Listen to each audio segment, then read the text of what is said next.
Assalamualaikum warahmatullahi wabarakatuh. Salam sehat buat semua siswa kelas 6 dimanapun kalian berada. Pada video pembelajaran kali ini, Ibu Salma akan menyampaikan tema 8, Bumiku, dengan muatan pelajaran IPA KD 3.8, menjelaskan peristiwa rotasi dan revolusi bumi serta terjadinya gerhana bulan dan gerhana matahari. Semoga video ini bermanfaat, dan untuk menguji pemahaman kalian tentang isi video ini, maka di akhir video ada pertanyaan dan kalian dapat menjawab pada kolom komentar. Mari simak video pembelajaran Ibu Salma. Ya, adapun materi kali ini 1. Gerhana bulan, 2. Gerhana matahari, 3. Fase bulan, dan yang keempat, sistem penanggalan.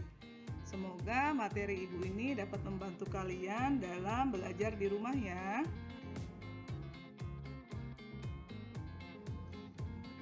Yang pertama, gerhana bulan. Nah, apakah kalian tahu mengapa gerhana bisa terjadi?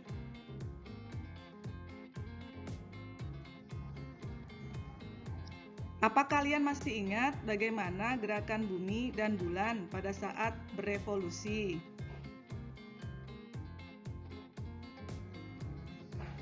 Ibu tampilkan kembali gerakan revolusi. Pada pembelajaran ibu sebelumnya sudah ibu jelaskan mengenai revolusi.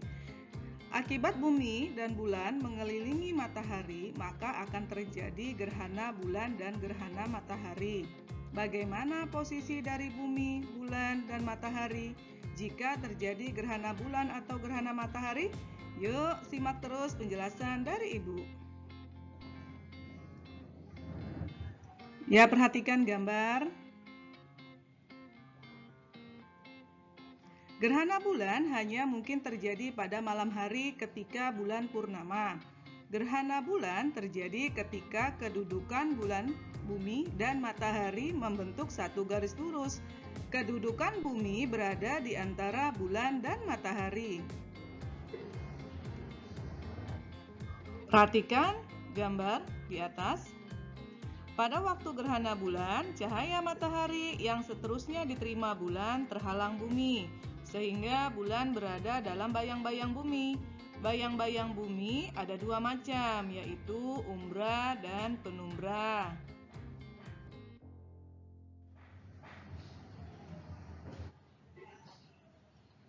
Perhatikan lagi gambar.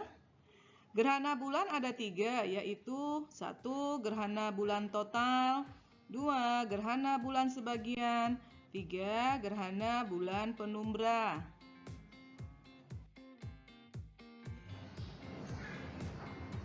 Gerhana bulan total terjadi jika seluruh bagian bulan berada di dalam umbra bumi.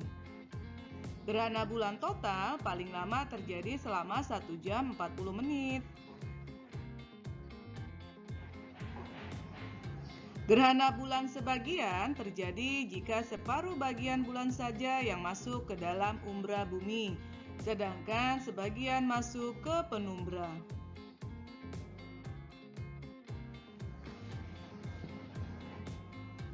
Tiga adalah gerhana bulan penumbra. Terjadi apabila seluruh bagian bulan berada di dalam penumbra bumi.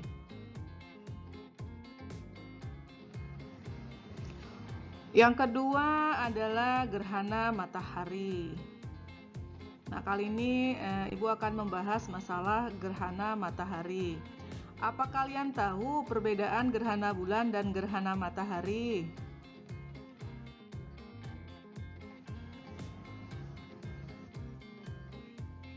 Simak gambar berikut. Gerhana matahari terjadi karena sinar matahari pada siang hari terhalang oleh bulan, sehingga keadaan yang terang berangsur-angsur menjadi gelap. Yuk, simak terus penjelasan dari Ibu.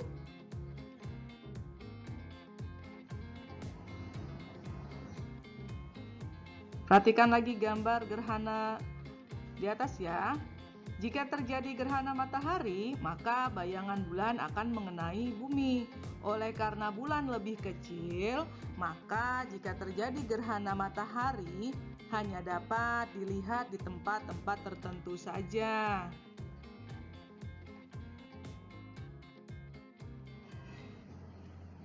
Gerhana matahari ada 4, yaitu 1. Gerhana matahari total, 2. Gerhana matahari sebagian, 3. Gerhana matahari cincin, dan yang keempat adalah gerhana matahari hibrida.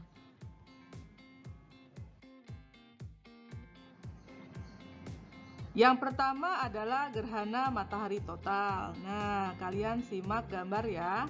Gerhana ini disebut juga gerhana matahari sempurna. Gerhana matahari total terjadi karena bayangan inti atau umbra bulan jatuh ke bumi.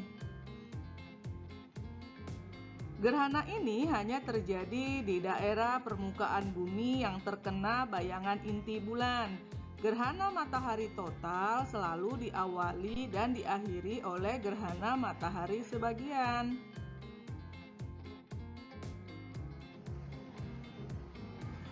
Penjelasan yang kedua adalah tentang gerhana matahari sebagian. Nah, dengan melihat gambar kalian bisa membayangkan ya, gerhana ini terjadi ketika bumi berada pada daerah bayangan penumbra bulan.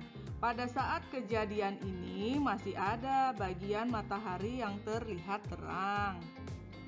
Waktu berlangsungnya gerhana matahari sebagian lebih lama daripada waktu berlangsungnya gerhana matahari total. Hal ini karena bayangan penumbra lebih luas daripada bayangan inti. Yang ketiga adalah gerhana matahari cincin. Nah, kelihatan ya gambarnya ya. Gerhana ini terjadi ketika jarak bayangan bulan ke permukaan bumi berada di titik terjauhnya. Akibatnya, bayangan inti bulan tidak dapat mencapai bumi. Gerhana ini terjadi pada permukaan bumi yang terkena lanjutan bayang-bayang inti. Hal itu terjadi karena bulan berada pada titik terjauhnya dari bumi. Saat itu, matahari bercahaya berbentuk seperti cincin, sedangkan di bagian tengahnya kelihatan kabur. Perhatikan gambar, berikut adalah penjelasan tentang gerhana matahari hibrida. Gerhana ini merupakan gerhana yang bergeser antara gerhana matahari total dan juga gerhana matahari cincin.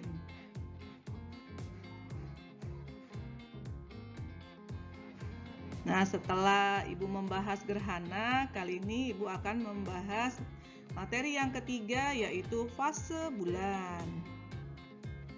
Apa kalian pernah mendengar fase bulan?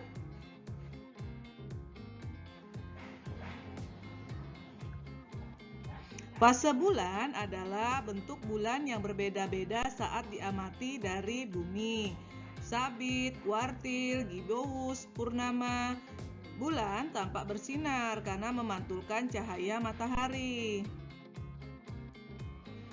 Nah, perhatikan gambar fase bulan di sebelah kiri. Pada kedudukan 1, matahari, bulan, bumi terletak pada satu bidang dan bulan di antara bumi dan matahari. Kedudukan seperti ini disebut konjungsi. Pada kedudukan ini, bagian terang bulan tidak terlihat dari bumi. Bulan pada kedudukan ini disebut bulan baru.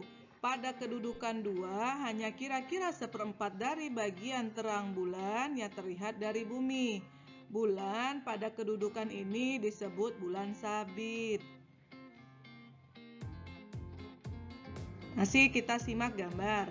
Berurutan seterusnya hingga kedudukan 4 posisi bulan yang relatif antara bumi dan matahari menunjukkan bagian yang semakin besar. Kemudian pada kedudukan 5, matahari, bulan, bumi terletak pada satu bidang dan bulan berada di belakang bumi. Kedudukan seperti ini disebut oposisi. Nah, jadi pada kedudukan ini seluruh bagian terang bulan terlihat dari bumi. Bulan pada kedudukan ini berada pada fase bulan purnama.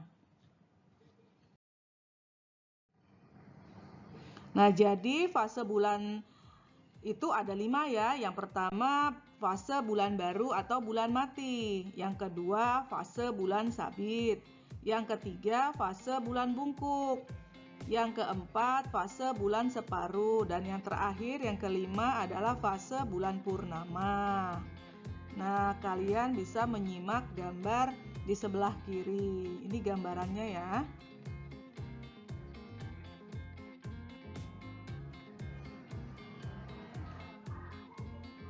Ya, kalian boleh menyimak gambar. Fase bulan mati disebut dengan bulan baru. Pada fase ini, permukaan bulan yang mendapat cahaya matahari membelakangi bumi, sehingga bulan tidak terlihat dari bumi dengan mata telanjang atau tanpa bantuan apapun. Yang kedua adalah fase bulan sabit. Fase bulan sabit mulai terlihat dari bumi dengan mata telanjang dan bentuknya menyerupai bentuk sabit. Yang ketiga adalah fase bulan bungkuk atau cembung. Pada fase ini bulan terlihat cambung atau hampir penuh. Yang keempat adalah fase bulan separuh. Pada fase ini, separuh permukaan bulan yang memantulkan cahaya matahari menghadap ke bumi. Nah, berikut yang kelima adalah fase bulan purnama. Pada fase ini, semua permukaan bulan yang mendapat dan memantulkan cahaya matahari menghadap ke bumi. Dari bumi bulan terlihat satu lingkaran penuh. Setelah fase purnama, bulan terus mengecil dan kembali menjadi fase bulan separuh, fase bulan sabit, dan fase bulan mati atau fase bulan baru lagi. Nah, begitu seterusnya. Semoga penjelasan Ibu mengenai fase bulan kalian dapat pahami ya. Berikutnya adalah materi yang keempat atau yang terakhir adalah sistem penanggalan atau kalender. Apa kalian tahu asal mula dibuatnya kalender? Yuk, terus simak ya.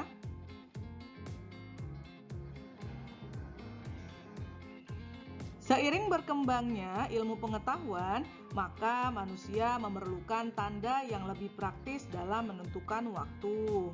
Dalam hal ini, manusia berpikir untuk dapat menentukan suatu sistem yang teratur dan sistematik. Maka terciptalah kalender berdasarkan peredaran bumi terhadap matahari dan juga bulan.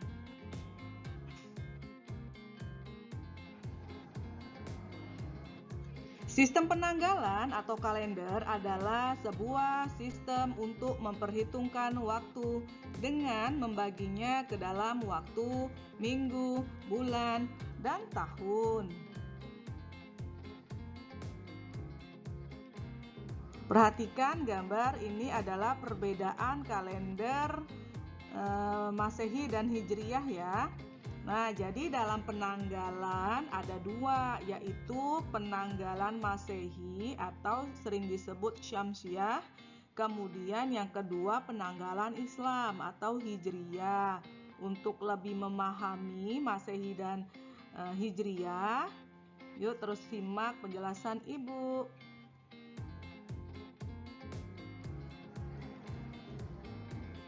Perhatikan tabel bulan Masehi berikut. Penanggalan Masehi atau Syamsiah adalah kalender yang dihitung berdasarkan peredaran bumi mengelilingi matahari. Satu kali revolusi memerlukan waktu 365 seperempat hari. Nah, ini ya Kemudian kita lihat perbedaan penanggalan. Simak tabel berikut.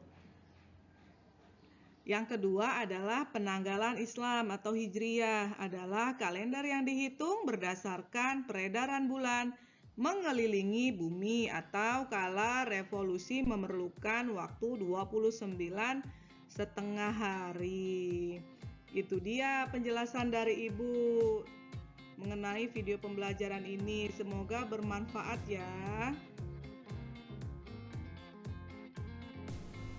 Nah, untuk menguji pemahaman kalian tentang video pembelajaran Ibu, di sini ada pertanyaan.